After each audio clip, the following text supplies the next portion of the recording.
नमस्कार, आदाब, सत श्री अकाल। स्वागत है आप सभी का आपके अपने YouTube चैनल में। आज की क्लास में भारतीय राष्ट्रीय आंदोलन के स्वतंत्रता संग्राम की नींव कैसे बनी, भारतीय राष्ट्रीय कांग्रेस की स्थापना, इससे पहले विभिन्न प्रकार के जो संगठन की स्थापना हुई, इन सब के बारे में डिस्कस करेंगे।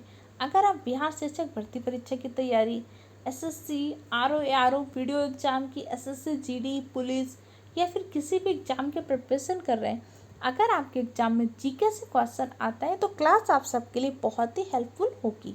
ओके, तो चलिए अपनी क्लास को स्टार्ट करते हैं।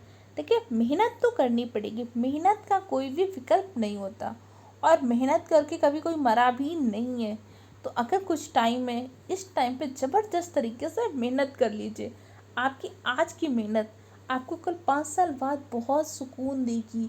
कल आपको रिग्रेट नहीं होगा कि काश तब मैंने मेहनत कर ली होती, तब वैकेंसी थी, तब मेरे पास मौका था, तब मैंने मेहनत नहीं की, रील्स देख रहा था, ये कर रहा था, वो कर रही थी। तो बस इन सब चीज़ों का रिग्रेट ना हो, इसलिए आज मेहनत कर लीजिए। स्वतंत्रता संग्राम, भारत में क्या हुआ था, राष्ट्रीयता के तत्व तो पहले से ही होते, लेकिन इसका संगठन ब्रिटिश काल में हो गया। जैसे 1857 का विद्रोह में उस टाइम पे कहीं ना कहीं तो एक राष्ट्रीयता की भावना आई थी। बेशक 1857 का विद्रोह सफल नहीं हो पाया, लेकिन एक न्यू तो 1857 के विद्रोह ने जन्म कर दी थी। अब भारतीयों को अनुभव हो गया था कि अंग्रेजी सरकार क्या किसी भी प्रकार की ऐसी नीतियां नहीं बनाएगी जो उनको लाभ पहुंचाए। अंग्रेज अत्याचारियों दमनकारी नीति से बहुत ही त्रस्त हो चुके थे। आपकी डालहौजी की दत्तक पुत्र से पैतृक संपत्ति का अधिकार न मानने की नीति, डलहौजी की राज झड़प नीति, विभिन्न प्रकार के जो एक्ट आए, 1806 का वेल्लोर विद्रोह, आपका धार्मिक नियोक्ता का एक्ट आया, पैतृक संपत्ति का एक्ट आया, ईसाई मिशनरियों का प्रचार प्रसार, इन सबसे भारतीयों के मन में रोष की भावना प्राप्त थी। लेकिन जैसे 1857 के विद्रोह के बाद कंपनी का शासन तो समाप्त हो गया। कंपनी के शासन के बाद ब्रिटिश सरकार का शासन हुआ। अब उन्होंने क्या किया कि अंग्रेजी शिक्षा का प्रचार प्रसार किया। अंग्रेजी शिक्षा का प्रचार प्रसार इस उद्देश्य से किया कि वो भारतीय क्लर्क तैयार कर सकें। मतलब वो व्यक्ति दिखता हो कैसा, भारतीय, लेकिन उसकी सोच कैसी हो, अंग्रेजों जैसी। लेकिन इसका क्या हुआ, उल्टा प्रभाव हुआ। अब क्या हुआ कि भारतीय पाश्चात्य साहित्य के संपर्क में आए। अब वो स्वतंत्र होने की बात सोचने लगे। विभिन्न प्रकार के रेल, डाक, टार, इन सबको एक सूंद में बांध दिया। ऐसे राष्ट्रीय चेतना को जागृत करने में इन सब चीज़ों की बहुत महत्वपूर्ण भूमिका रही। इसके साथ साथ सबसे बड़ा आग में जो घी डालने का काम किया, 1905 में लॉर्ड कर्जन ने जो बंगाल विभाजन की घोषणा कर दी, उसने राष्ट्रीय आंदोलन की जो वटवृक्ष बन रहा था, उस नींव को बहुत ज़्यादा मजबूत कर दिया। तो भारतीय राष्ट्रीय कांग्रेस की स्थापना होती है 1885 में, लेकिन उससे पहले हम कुछ छोटे छोटे संगठन हैं उनके बारे में डिस्कस कर लेते हैं। बंगाल ब्रिटिश इंडिया सोसाइटी, इसकी स्थापना कब हुई थी, 1843 में स्थापना हुई थी। इसके अध्यक्ष कौन थे, आपके जॉर्ज सामंत थे। और इसके सदस्य कौन थे, सामंत जमींदार इसके सदस्य थे। इनका उद्देश्य क्या था, जो आपका कृषक वर्ग था उनके अधिकारों को प्रदान करना, उनको बहुत ज़्यादा उन्मूलन न हो, ये सब करना, इनका ध्यान रखना। नेक्स्ट होता है आपका British Indian society. British Indian society का गठन होता है 1838 में। इसमें बंगाल के जमींदारों की सभा और बंगाल ब्रिटिश इंडिया सोसाइटी दोनों एक हो गए। 1851 में ब्रिटिश इंडिया सोसाइटी की स्थापना की गई।